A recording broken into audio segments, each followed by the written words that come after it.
ایک اللہ کی ذات ہے، تو پھر اللہ کا پیغام سمجھنا آسان ہے کہ اسے حق ہے کہ انسان مرد کیوں پیدا کیا اور اس ذات نے عورت کو کیوں پیدا کیا۔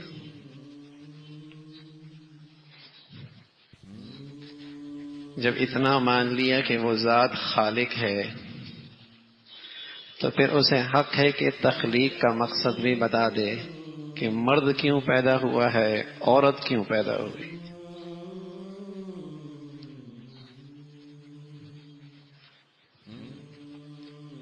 وہ قومیں جو اللہ کو مانتی نہیں،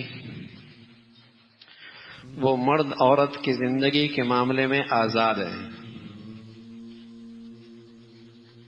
لیکن مسلمان اپنے اللہ کو مانتے ہیں، اور اللہ نے اپنے پیغمبر کے واسطے سے یہ بتایا کہ مرد کا کام یہ ہے، عورت کا کام یہ ہے۔ یہ دونوں الگ صنفیں ہیں، شخصیتیں الگ الگ ہیں، اور یہ بات مشاہدے میں ہے، فطرتی ہے کہ جو صلاحیتیں مرد میں ہیں وہ عورت میں نہیں، جو عورت میں ہیں وہ مرد میں نہیں۔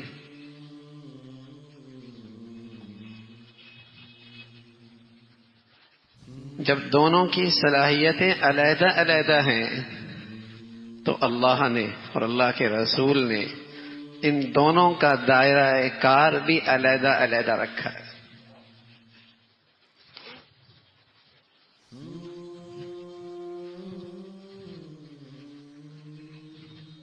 آج باطل کے پاس پروپیگنڈے کی طاقت ہے،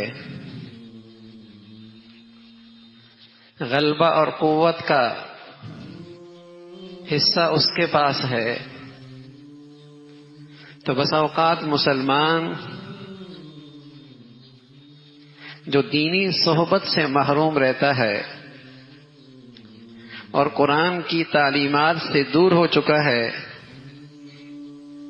اس کے پروپیگنڈے سے متاثر ہو کر وہ بھی اس صنف نازک اور اس عورت کے بارے میں گمراہ کن نظریات رکھنے لگتا ہے۔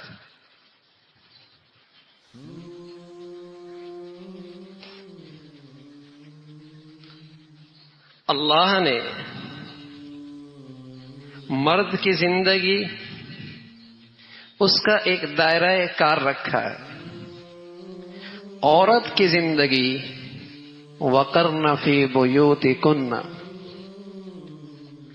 عورت کی زندگی کا مقصد اور منصب گھر کی زندگی کو استوار کرنا ہے۔ یہ بڑی بھاری ذمہ داری ہے۔ والد سے کہا ہے تم اس کے معاش کے ذمہ دار ہو، شوہر سے کہا ہے تم اس کے معاش کے ذمہ دار ہو، دونوں نہیں، بھائی سے کہا ہے تم اس کے معاش کے ذمہ دار ہو، اس لیے کہ ایک عظیم ذمہ داری سے، ایک عظیم ذمہ داری اس کے سپرد ہے۔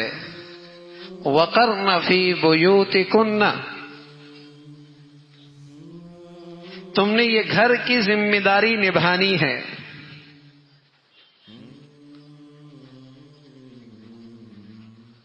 یہ جو گمراہی ہے کہ عورت مرد کے شانہ بشانہ،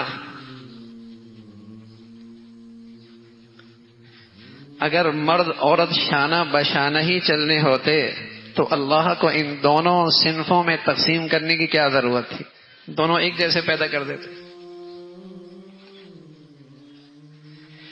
طاقت میں فرق ہے، صلاحیتوں میں فرق ہے، مزاج میں فرق ہے، فطرتی فرق ہے۔ اگرچہ نئی فیشن نے اس فرق کو مٹانے کی بہت کوشش کی ہے کہ مرد کو عورت کا پہنا دیا اور عورت کو مرد کا پہنا دیا۔ اس نے مرد کی شکل لینا شروع کر دی اور عورت نے مرد کا روپ ڈھالنا شروع کر دیا، لیکن جو فطرتی فرق ہے وہ تو ہے۔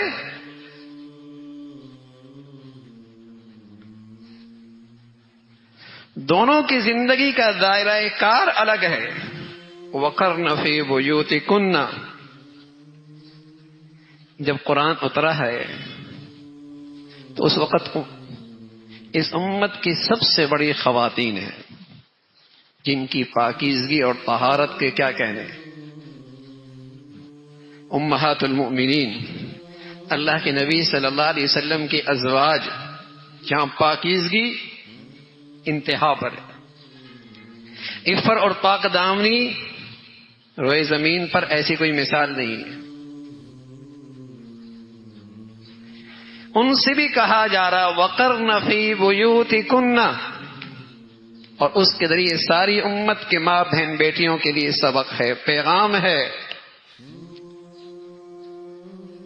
کہ یہ عورت کا عظیم الشان منصب ہے،